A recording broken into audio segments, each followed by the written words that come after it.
Follow the Hustle said, "There's no way Cole sells what he sells and touches the fans. He does not be and not being a good producer. All the platinum albums with the majority of self-produced music." Well, we do have to give him credit for that. Do you think he's just that great of an MC where people just kind of ignore the production to that standpoint? Absolutely, unequivocally, and not only is he that dope, he was the only dope rapper around for a few years since Kendrick that people knew about. So his production mattered very little. He's not a top-notch producer. People need to stop talking that way. That's why his albums haven't slapped like that, is because he's done most of the production. As soon as he stops doing all of the production, starts doing the rapping like he's been doing for the past year and a half, what we're going to have is a whole nother conversation where we can viably say, this motherfucker is a better rapper than Kendrick Lamar, because we all know bar for bar that he is, but album for album, he hasn't proven it. Go prove it. Stop rapping over your own beats. Who you think's the better producer, him or Eminem? It's him, and it's not even close. J. Cole? Yes, Cole. He's not a good producer. Yeah, I think the moment of clarity. Cole, hold on. Cole is a good producer. He's not a great producer. Eminem is not a good producer. Cole is a good producer. David Banner is a great producer. Okay. Alchemist is an all-time great producer. An all-time great MC should call him to get some tracks from him, seeing how he just rhymed over one of them on Johnny P's Cat. Yeah. Right. Yeah, definitely. And Alchemist has shown us that he can do it all. I think he's putting that nugget out there that he wants to work with Jay if Jay wants to work. And I think that Jay should work with Alchemist. I don't think there's anywhere else to go unless you're going to work with Kanye. Both Jays need to work with Alchemist, Mike. Cole and Z. Exactly. Cole and Z. Both of them. And speaking of Jays, we got a super chat with Jay Short here. He says, I feel like we rank J. Cole higher based on what he represents rather than his actual output. He has no classics, respected, but not a GOAT. And you know what? I've said this before, too. When we talk about his individual albums, I think I've said this before, too. And Forest Hills is a classic. Okay. I'm going to go listen to that, this weekend. I love that album. I remember I loved it when it came out, but it's not like it's one of those that I go back to.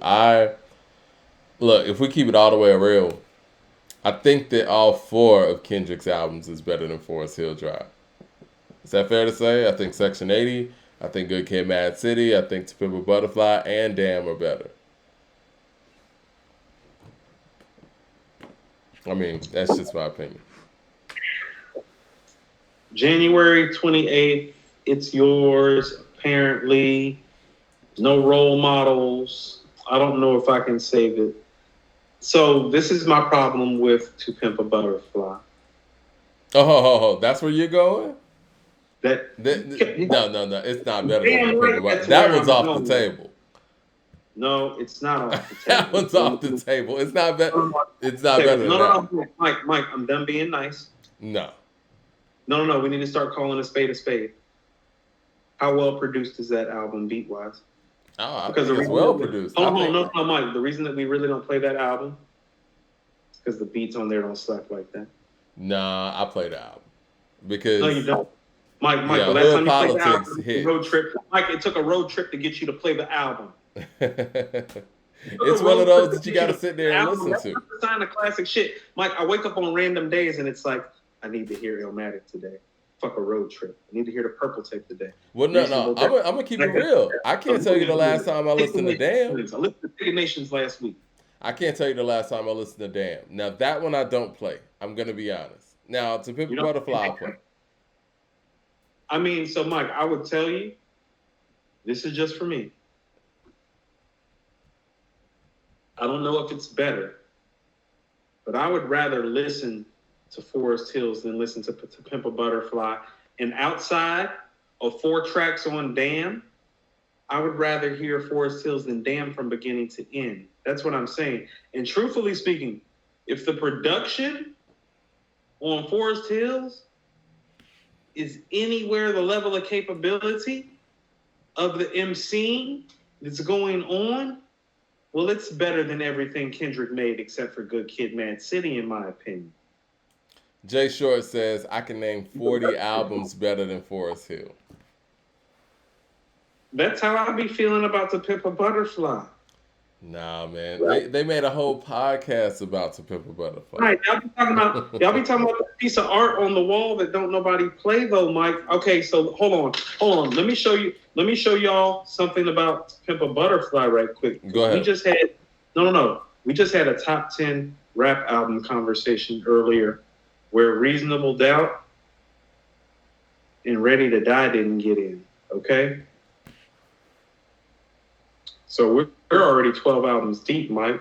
Do you know the albums that we haven't covered that are like superior to Pimp a Butterfly and we're already 12 deep?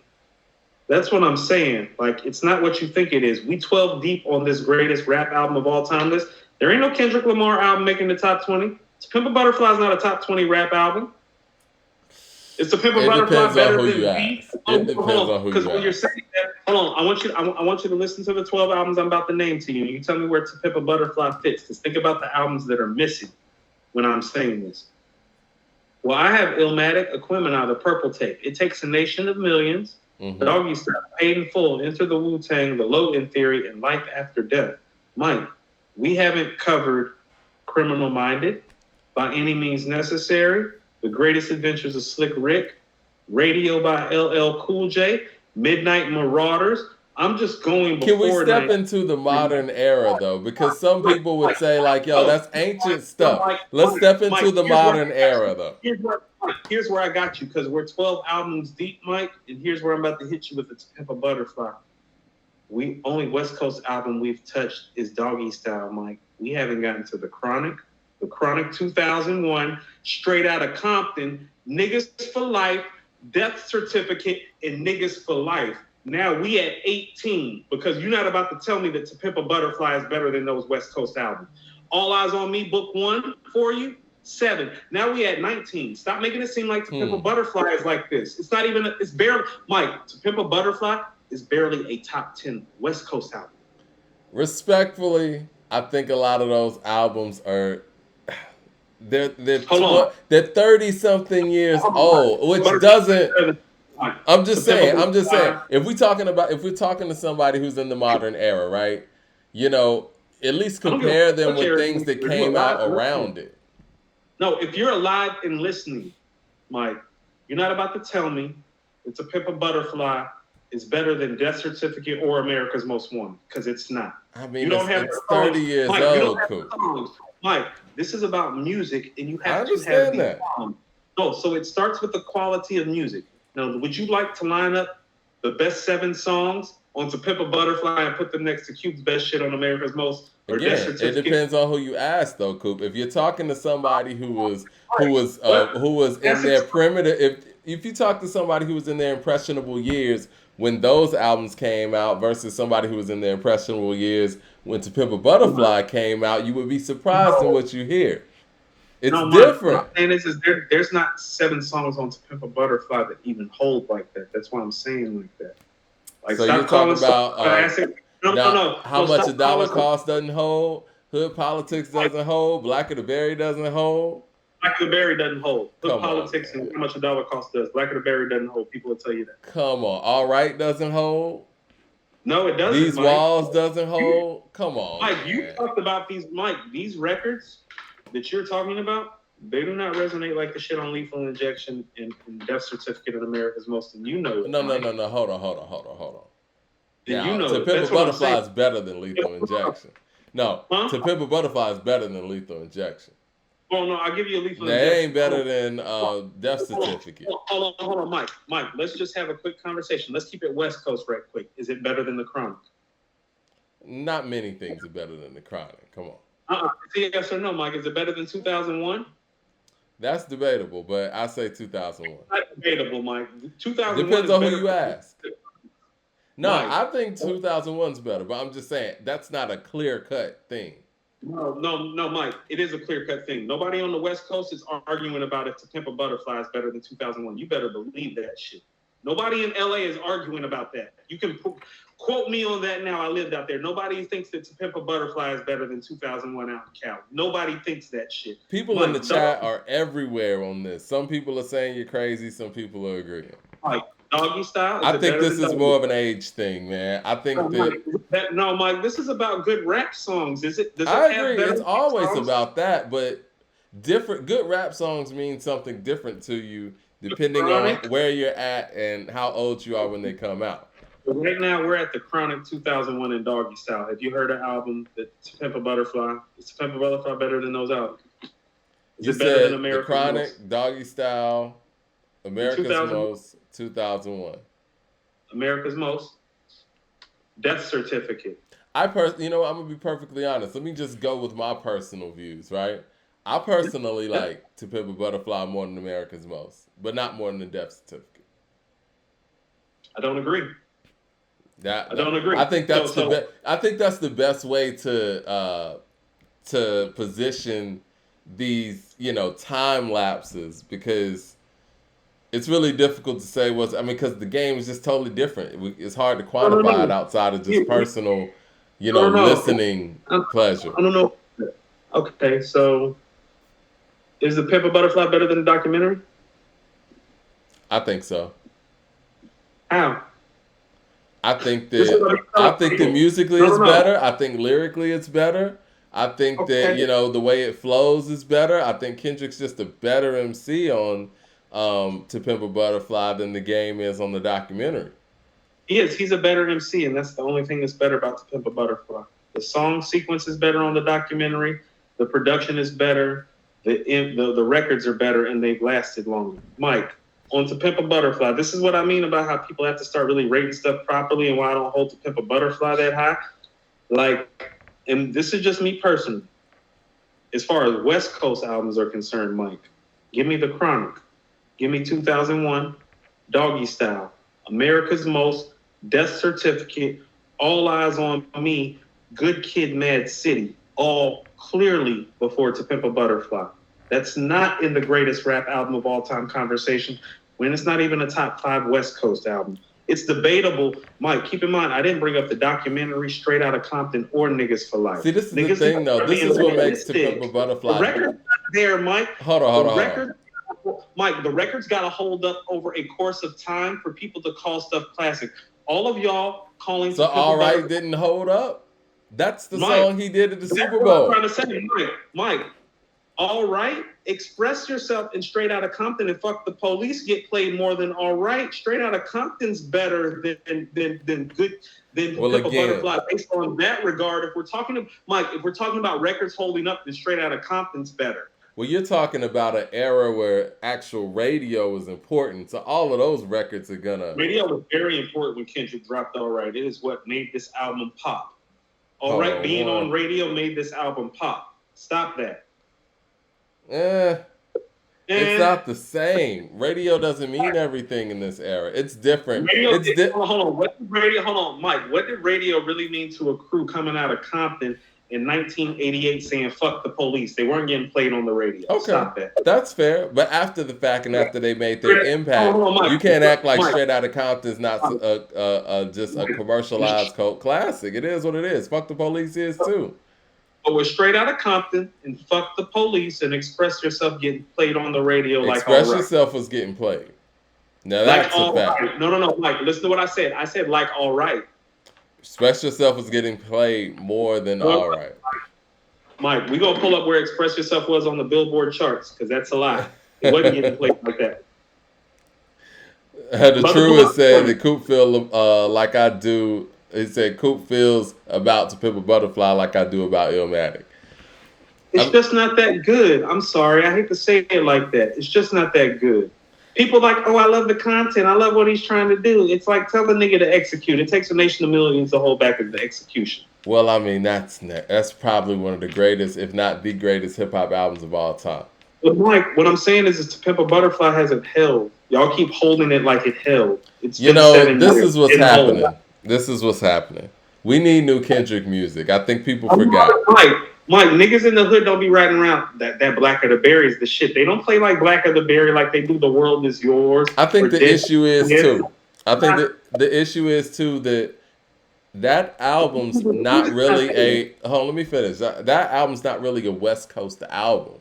You know what I'm saying? And when we talk about West Coast hip hop, and him being a West Coast hip hop artist and a catalyst for the West Coast, To Pimp a Butterfly is not really a West Coast stylistically album in the way that even a Victory Lap is. Someone said that To Pimp a Butterfly is a textbook 4.5, 4.5 mics. To Pimp a Butterfly is a textbook 4.5 mic album. I can get with that. No. Okay, so Mike, and they're right. That's a good 4.5 mic album. Let me give you this 5 mic shit. It's called The Chronic, 2001, Doggy Style, America's Most Wanted, Death Certificate, All Eyes on Me. That's my point. They talking about it's a 4.5 mic album. It's not even a top 5 West Coast album. It's barely a top 10 West Coast album. And when I mean West Coast album, I mean you're from Compton, you're a West Coast album. In terms of your region, how does this album rank in relationship to other artists from the area? If this was an Ice Cube album, it would be his 3rd best album. If it was a Dr. Dre album, it would be his 3rd best album. If it was an NWA album, it would be his 2nd best album. If it was a Snoop Dogg album, it'd be his 2nd best album. Stop talking about this shit like it's the Holy Grail. It's not even a top 5 West Coast album. Talking like it's the Holy Grail. Album. Mike, it's not even a top 5 album out of his region. At least Soul Food is a top 5 album out of the region. Well, we don't have The Chronic, Doggy Style, and 2001 and Death Certificate in America's Most in our region like that either. So I will say that, to be fair. I don't feel sorry for him. No, Mike, you don't get hall passes for this shit. Jay walked into unfair circumstances. When Jay walked into the game in 96, Illmatic had been made, Ready to Die had been made. Since you say that. Award, hold on, no, Mike. Coop, stop. I see where you're going. I stop, but can you at least judge it based on? Can you Coop? Can you at least judge it based on albums that came out in its era? Since we want to do that. Yes. Okay. So if we're judging it for albums that came out in this era, we keep on having the conversation with him and Cole about how super weak this era is. Right. It's like, how about this? It's like being the best player before Magic and Bird and Mike came. Nobody really remembers or gives a fuck. So again, the generation that came up on these albums give a fuck. So to them, this album is the Holy Grail, correct? No, that's what I'm saying is like where he really is, he's more in that like George Gervin, Bob Lanier, Dr. J time frame or hip hop. It's like, no, there are great players, but it's like the greatest players came before and are coming up after. And when you see it in relationship to what came before and what's coming after, well, that's why Dr. J isn't in the top 10 list and why George Gervin's not on the top 20 list than they were when they were playing. It looked great at the time, but when you look at it back in retrospect, and let's go retrospect as in Bill Russell, Wilt Chamberlain, Jerry West, Oscar Robertson, Elgin Baylor, and then in front of Larry Bird, Michael Jordan, Magic Johnson, LeBron James, Kevin Durant. You look at those guys and you're like, and that's what Kendrick and To Pimp a Butterfly is, and that's facts. Rigor Raw says Mad City shits on To Pimp a Butterfly, and I like that. That's what we're supposed to be having a Good Kid, Mad City conversation. That's what I'm saying. The conversation is Good Kid, Mad City, not To Pimp a Butterfly. That's what I keep saying. It's not even top 5. Good Kid, Mad City has more of a conversation. Mike, listen to these albums: The Chronic, 2001, America's Most, Death Certificate, All Eyes on Me, Niggas for Life, Straight Outta Compton, Good Kid, Mad City. To Pimp a Butterfly is not better than those albums, Mike. Historically, song-wise, the only way that it is better is him lyrically. Like, that's it. It's not better. It's not better than any of those albums. Niggas on the West Coast will tell you, they not playing To Pimp a Butterfly before any of the albums that I just made. Quote that. They not. Niggas is not about to ride around playing To Pimp a Butterfly before they play America's Most. The Truest thinks that Adrenaline Rush needs to be added. I'm seeing 88 Gray saying that... don't know shit, Mike. The Truest thinks that Nas isn't a dope lyricist. He doesn't know shit. Keep telling you don't know shit. I told you I was going to troll you and pull you out. 88 Gray 88 says that you're treating Kendrick like Nas people treat Nas basically in this. No, Listen, I'm looking forward to new Kendrick music, no, but I want to it's put not everything in context. I am. It's just overrated as a classic. It hasn't held up well. The songs aren't that great. It's artwork, Mike. Put it on the wall. It's cool if you want to put it It's on the wall, special. except for you're not supposed to put music on the wall unless it's a platinum plaque. I love the record. Mad Max says To Pimp a Butterfly is not even victory lap. I think the thing is, man, Not really. it depends It's on not how even you're listening, man. It's not blank face either. If you really want to know the truth, Mike, that's what I'm saying. Like real niggas, like West Coast, like stop that. That's what I'm saying. It's like no, talk about Good Kid, Mad City. Talk about Damn. When people pull To Pimp a Butterfly into a greatest of all time conversation, they do it a disservice because artistically it compares to albums that it doesn't hold up to musically. It doesn't hold up to a Clemini. It doesn't hold up to It Takes a Nations of Millions. It doesn't hold up to the Low End Theory. It's not fair. This is how I got Kendrick's albums ordered, and he has 4 really, really dope, great albums actually. I got To Pimp a Butterfly at 1, I got Damn at 2, Good Kid, Mad City, and then Section 80, and then Mike, Overly Dedicated if we want to go there. I mean, so Mike, we're going to work on the inverse. So I got Good Kid, Mad City. Mm-hmm. And Mike, I've been listening to Section 80 lately, and I would actually put Section 80 ahead of Damn. So I'm going to go Good Kid, Mad City, Section 80, Damn, then To Pimp a Butterfly. Wow. Niggas, don't ride around To Pimp a Butterfly. You really don't like To Pimp a Butterfly, huh? Well, Mike, we often spend times comparing To Pimp a Butterfly to It Takes a Nation of Millions to Hold Us Back. And we did that about the artistic and the creative merit. But song-wise... I think the production, man. No, Mike, I'm talking about... Let's just talk about songs.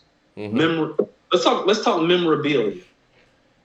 The 5 best songs on It Takes a Nation of Millions to Hold Back is almost more memorable than the 5 most memorable songs of Kendrick's career.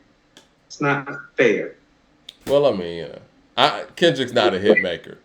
He's an album song maker. Like, Rebel Without a Pause is not supposed to be a hit, Mike. That's what I'm saying. But Welcome it to is. the Terror It's a classic. Supposed to be a hit. Yeah.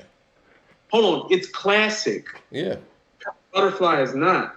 Listen, I'll say this, and I love Cass. I love Outkast. They don't have the records that Public Enemy has when you talk about song for song. I'm saying that Pimp a Butterfly is a collection of very good songs.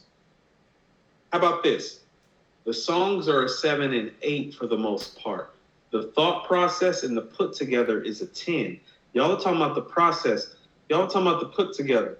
Y'all are talking about the intelligence. But at the end of the day, the songs be a 7 or an 8, so it doesn't matter. Nobody cares about all those ancillary things. The music has to be classic first.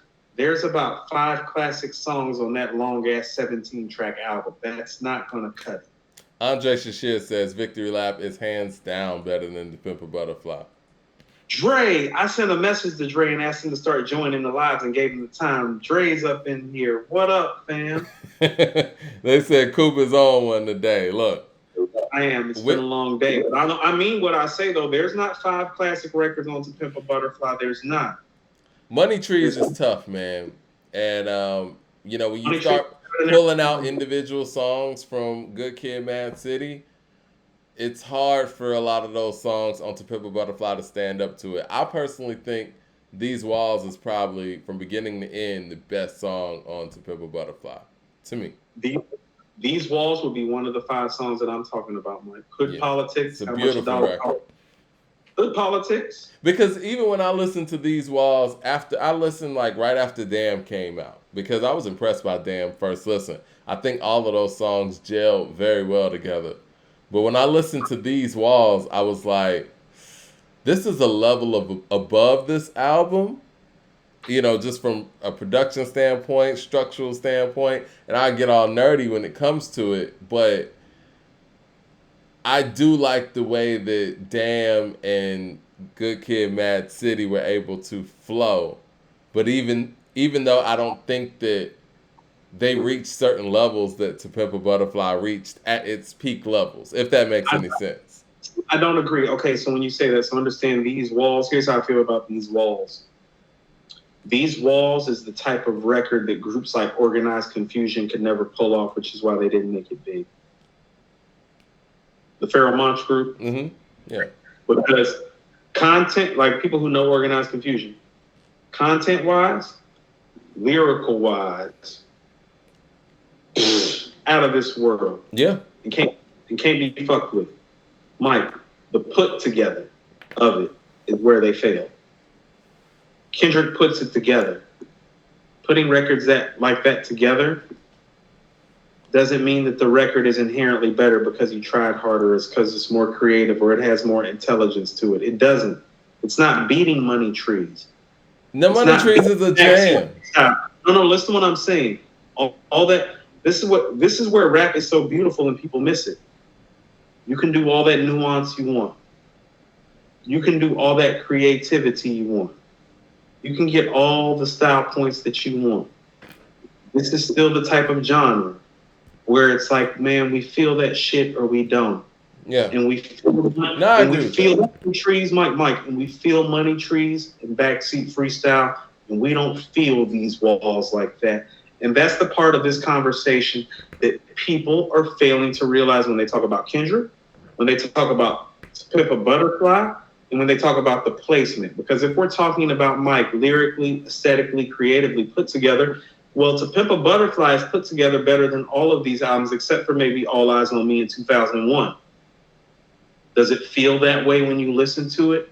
No. This is the thing, and you know, the way you feel about To Pimp a Butterfly in that way is kind of the way I feel about Good Kid, Mad City. I always thought that, to some degree, it was, I don't want to say overproduced when it comes to how fluid it is, but it sounds like they were trying in ways that on Damn he wasn't. It just kind of flowed like that. You know what I mean? I think Damn is a good mixture of both of those albums. It's a learning thing. We get that a lot of times. You know, I know it's not technically his third album, but you get that a lot of times when people get on their third major label effort because they got certain things from the first album. Second album, they tried certain things, they know it didn't work, and they basically know what people liked from those first two, and you get a good mix of all of that in the third. And I think that's what Damn is. But yeah, I feel what you're saying. You know, as far as like To Pimp a Butterfly being, might be too concepty, maybe, to a point where, and I don't know if it's the nerd in me that listens to To Pimp a Butterfly. There's no passion in To Pimp a Butterfly. There's no hunger in To Pimp a Butterfly. It's so well crafted and so well thought. It's like, well, are you hungry? You ever just hit the mic? Mike, you know this. There's no Mad City on To Pimp a Butterfly. Right. Yeah. No, listen to what I'm about to say. Don't Chuck D sound hungry as a motherfucker on their second album? Yeah. Don't sound like Mike. You know how Chuck D sounds when It Takes a Nation of Millions. You know what I'm talking about. Even on the third album.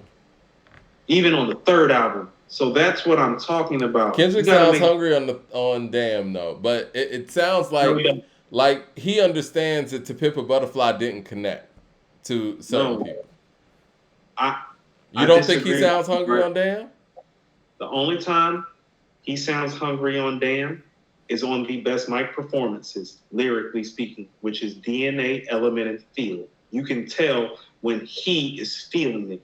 Everything else, and here's where the balance comes.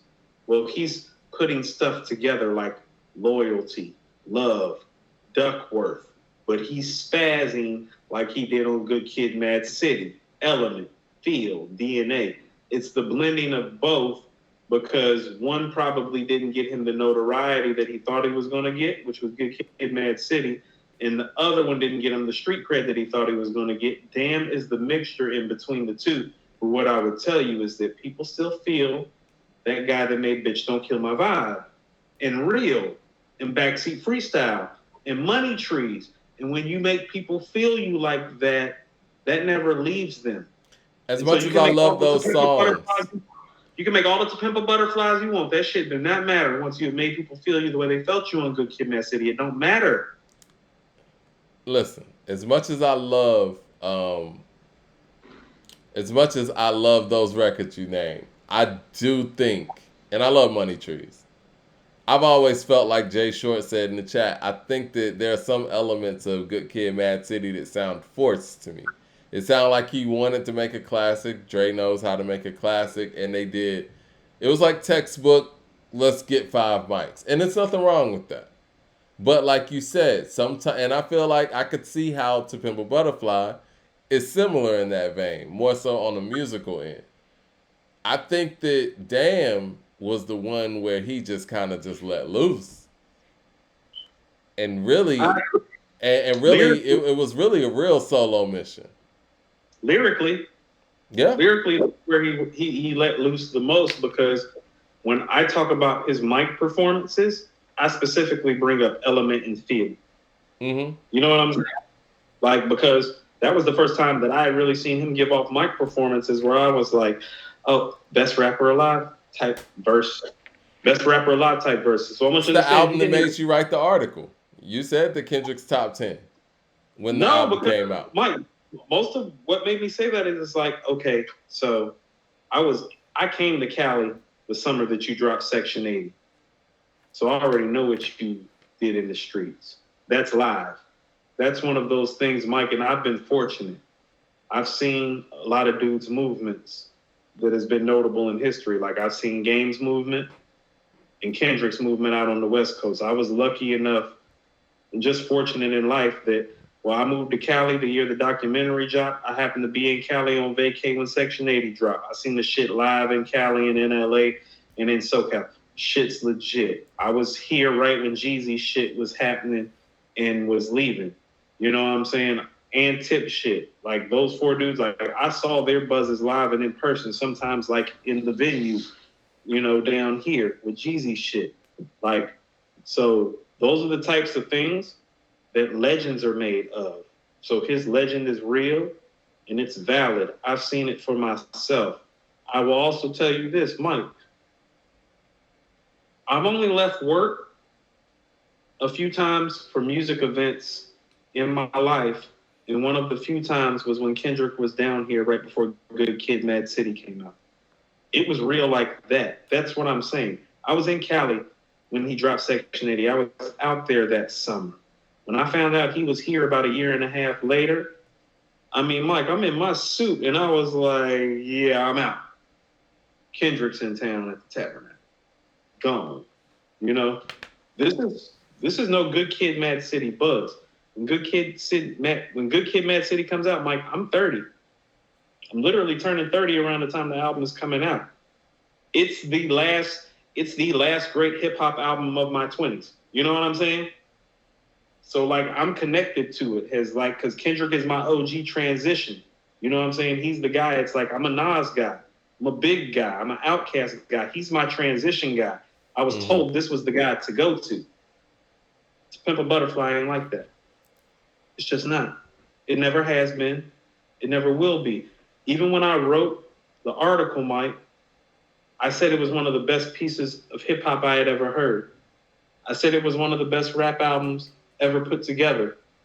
But Mike, you didn't hear me start talking about Kendrick all time until he released Damn, because I hadn't seen Mike performances that related to that, even though I was there for Section 80, even though I would walk out of my job to hear Kendrick before Good Kid, Mad City and consider it to be a classic. And even though I wrote a review saying that To Pimp a Butterfly in terms of how it was put together is on par with It Takes a Nation to Millions and Aquemini, that don't make it like that. I didn't start talking about him as top 10 until he performed on Damn. And so people need to stop acting like he's just been here and it's all been magical. It's like, no, he's had to earn it every step of the way. And he wasn't even a top 10 MC to me until I heard him on Element and Feel. He's got a great catalog. And I think a lot of that too. Let's just keep it all the way real. And I know people are sick of us bringing up the fact that Kendrick ain't dropped in 5 years. A lot of us speaking on that 10-year, top 10 was the fact that we saw what he did with Overly Dedicated, Section 80, Good Kid, Mad City, To Pimp a Butterfly, and Damn. And we saw the trajectory of what was next in the next couple of years. And that top 10 was largely predicated on that. Because we're sitting there looking at that run and we're like, okay, well, in 2 years, this nigga's about to drop something on par with this. Because it was almost like he couldn't miss. And with none of that happening, shit, at this point, we should be 2 more Kendrick albums in, right? Based on, you know what I'm saying, that rhythm, that trajectory of what we normally see from people who are the all-time greats. Yes, he's right? missed his last 2 cycles because So he's it's been like, so that top 10 consideration was predicated on that rhythm that he was on, or the trajectory that we saw him getting to from those 5 albums that he had dropped. the article that I wrote that was calling him a top 10 MC that literally had thousands of people arguing with me, telling me no. Remember that, Mike? When people was like, no, you're tripping, Coop. And I was arguing with people for weeks. Well, that was based on the fact, and this is what I kept telling people. It's like, did you just watch what this dude did in 6 years? I said in 2010, he made Section 80. In 2012, he made Good Kid, Mad City. 2014, he made It to Pimp a Butterfly. In 2016, he made Damn. I'm like, Nas and Jay didn't do that. Shut up. Yeah. But now we're looking Mike, and then he didn't do anything. Then he didn't do anything. No one saw that coming. Just based on Section 80, Good Kid, Mad City, To Pimp a Butterfly, and Damn coming in the time frames that they came, no one saw him not coming out with anything in 5 years. So, Mike, do you know who else did something very comparable to that? And I keep bringing them up. You want to know who else? Who's that? Method Man? Mike. No, Mike. You know where we're going? We're going to Rakim again. Yeah. Rakim. Yeah. 4 albums, 6-year span, and then a disappearance. But here's the difference. When one guy left, one guy was clearly the greatest MC of all time. When he left and his group broke up, as you keep astutely pointing out. Mike. The game changed. And the game changed too. But damn all that, Mike.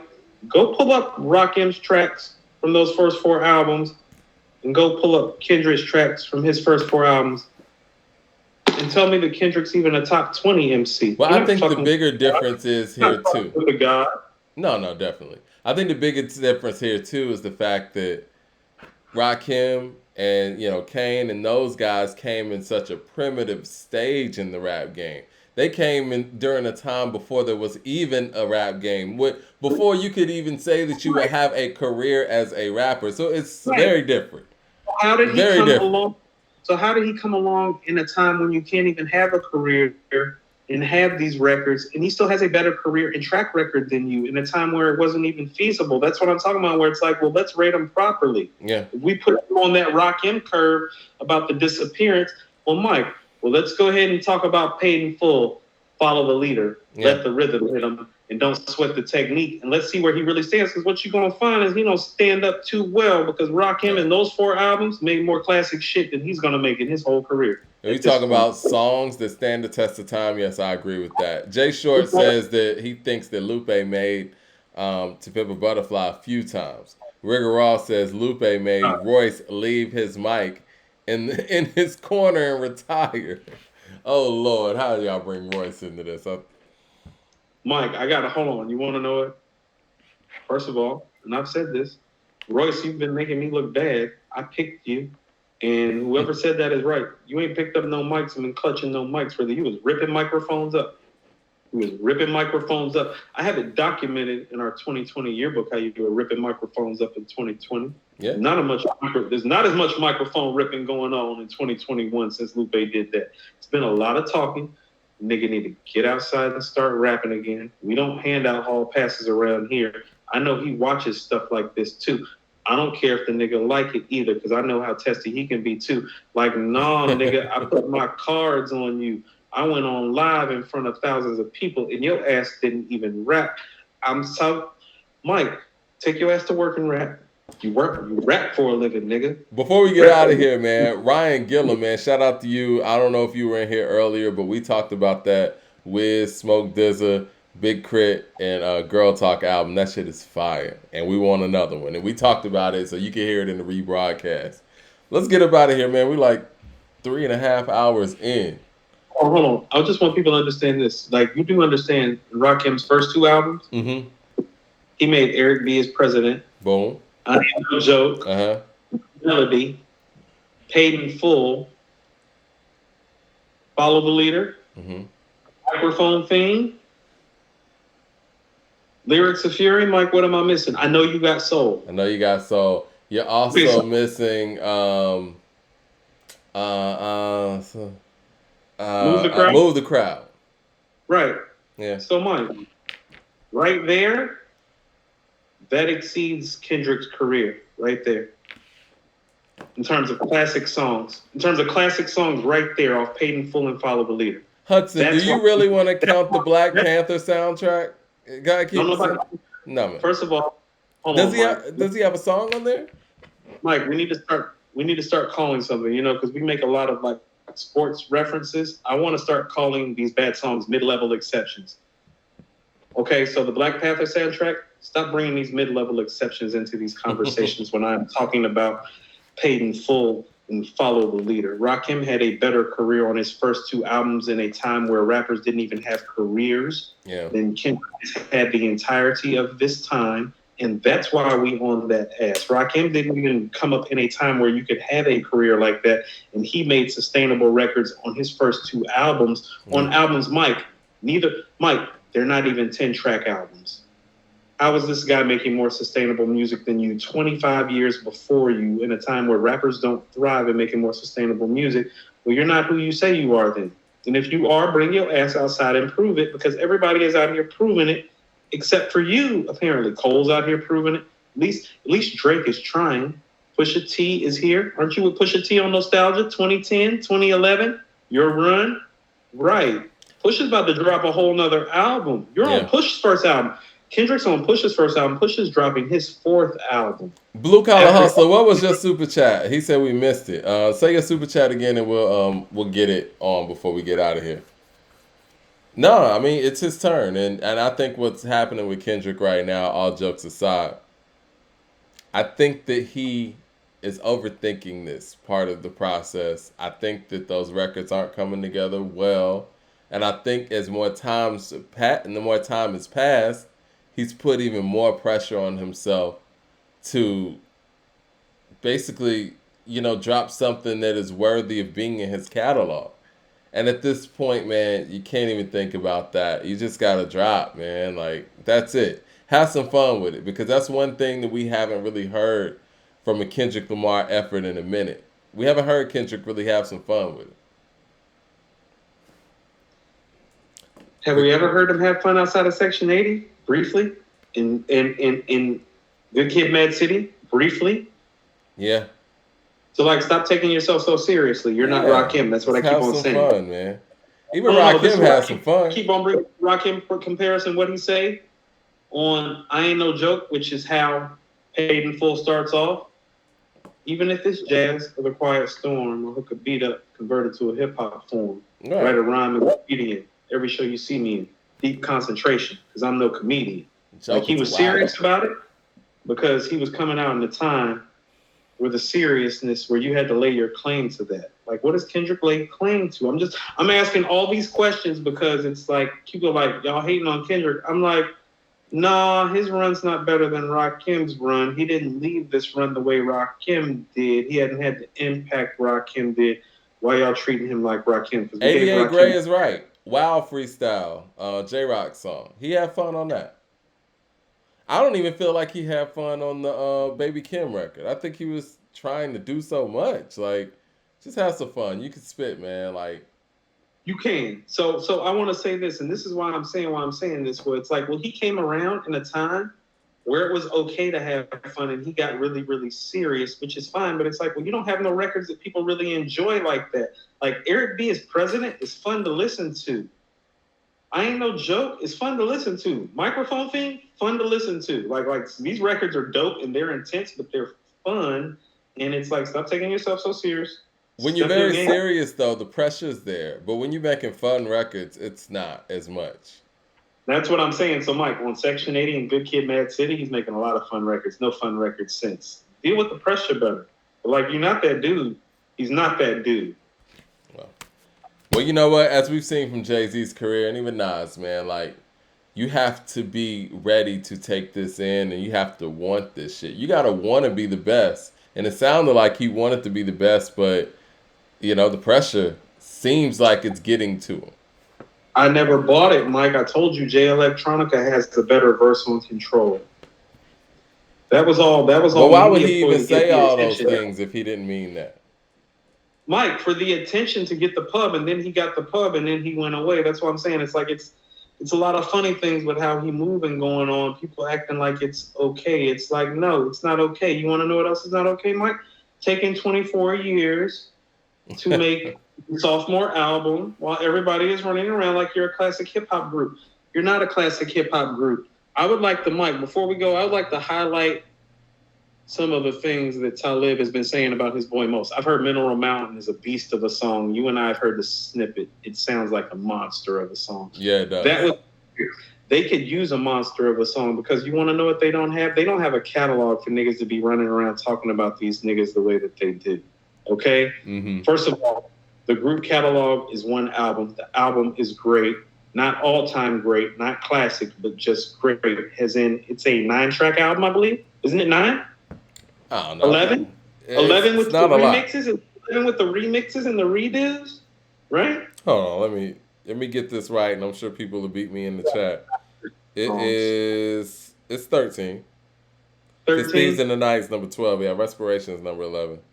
But again, Okay. there's some skits in here. So yeah, it's an intro and yeah. Right. So it's So only about 11 tracks. tracks. Yeah. Yeah. So of those 11 tracks, Mike, about half of them are great to classic. That's not a classic album. That's a great album. Right. And furthermore, outside of that, we have the What's Beef on the Chappelle Show, right? Yeah. What else do we have? We words? got Words count? Know That, you know what I'm saying? It's on Mos Def's album. Yeah, that's dope. Yeah. I mean, songs like Bright as a Star never came out, but I love that record.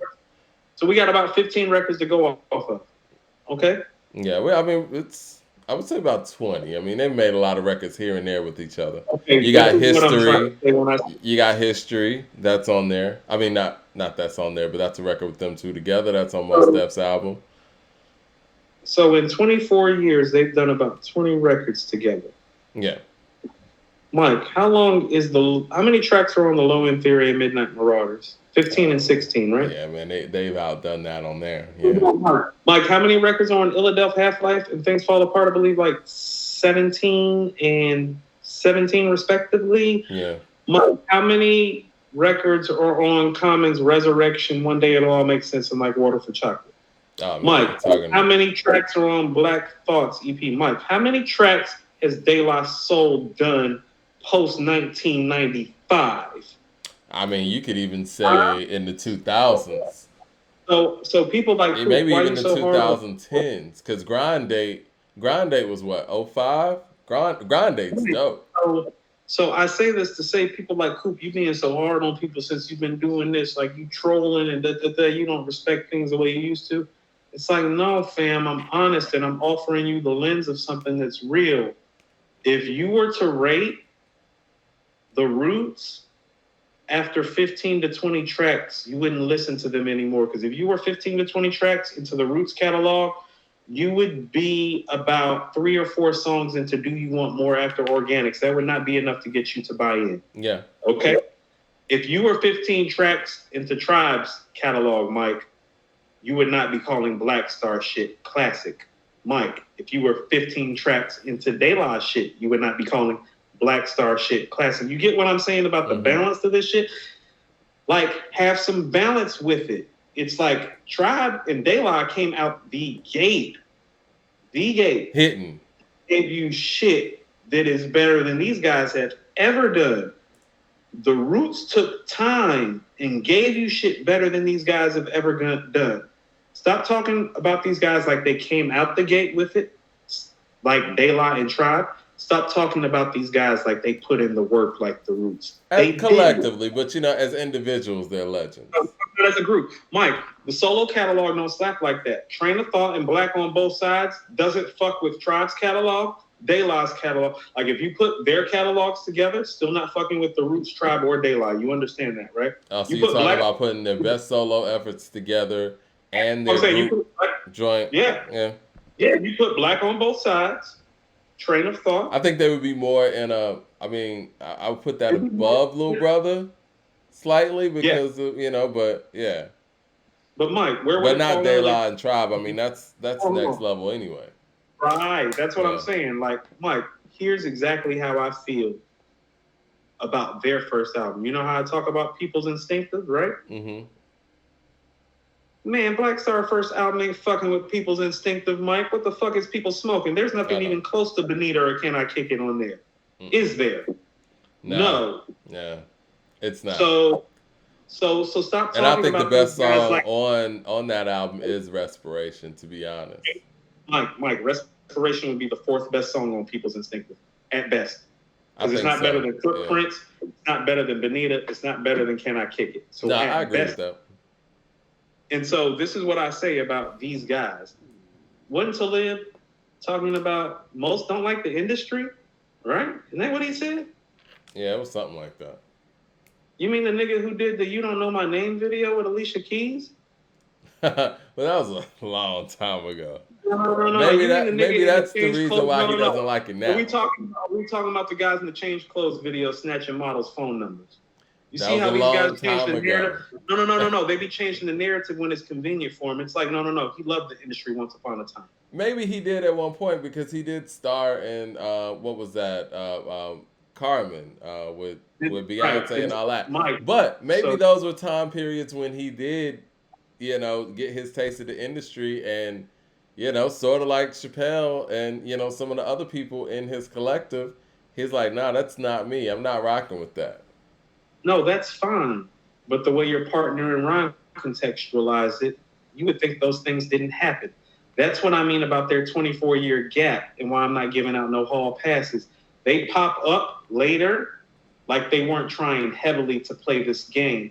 They don't like this game because they didn't win at this game. I think this is the thing. Then this is the part that's problematic, right? Most of like the game because he didn't win at the game. You the same nigga from the "You Don't Know My Name" video, you know what? model numbers in the change clothes video. I disagree with you. No. I disagree. He wanted just like Mike. He's no different than Jay and Nas. No, I disagree with you. I think that spot that Common in that spot that Common maintains right now, I think that was wide open for most. I think he walked away.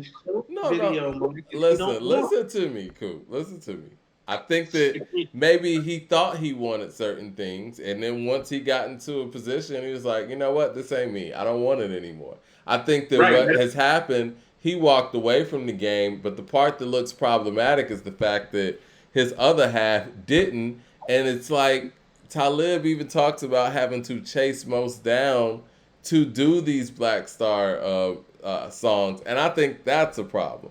Like, it should never be a situation where you're a group and you got to chase your partner down to do something. If it's like that, don't worry about it. Like Big Boy handles this Andre 3000 thing. I'm not going to chase you down to do records with me. You know what I'm saying? Like, if you don't want to do it anymore, I'll do my thing and we'll just keep it at that. No, that's why I want to document it. So the fans need to stop treating these guys like they're some sort of hip hop torchbearers. They're not. They can barely get together to record material. You got one dude saying, well, he don't like the industry. I'm like, no, that nigga was in the change clothes video snatching models numbers. Talk to your boy. You're not going to let him get away with it. No. You niggas need to get on the same page. Mike, do you remember the whole me and Black Thought about to drop the album and crush the industry? Remember when Mos was saying that shit? Don't trust these niggas. He was like these. Like people be thinking because they put a backpack on instead of some jewels that you can trust them. It's like, no. They flaky like Jay flaky, like Nas flaky. That's what I'm trying to say, really. These niggas ain't no better. There's no difference between the flaky shit that Jay and Nas have done with their career and the flaky shit Talib and Mos been doing, except at least Jay and Nas go to work and give you their projects.